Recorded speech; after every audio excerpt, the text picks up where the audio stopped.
इस संसार में आने वाला प्रत्येक बालक संपूर्णतः संस्कार रहित होता है।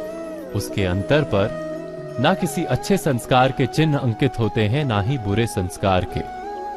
अर्थात जन्म से बालक में ना कोई गुण होता है और ना ही कोई दोष। तो ये दोष अथवा गुण किस प्रकार प्राप्त होते हैं? क्या हमने कभी विचार किया है?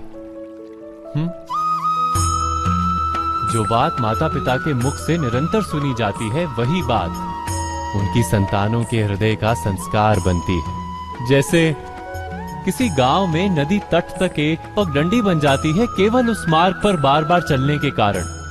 अर्थात माता पिता के हृदय की इच्छाएं उनकी संतानों के हृदय का दोष अथवा गुण बनकर जन्म लेती हैं।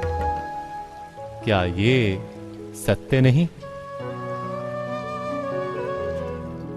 पर फिर भी जब उनकी संतानों में कोई दोष दिखाई देता है तो माता पिता आश्चर्य और दुख से भर जाते हैं। माता पिता का हृदय ये प्रश्न करता है कि उनकी संतानों में ये कुसंस्कार आए कहां से।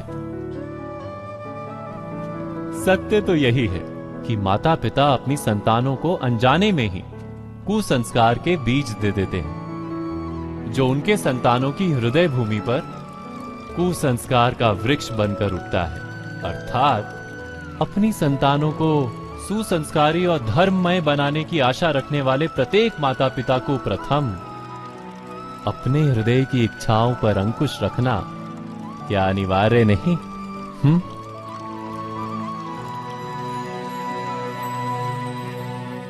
प्रत्येक माता पिता इस पर विचार अवश्य कीजिएगा।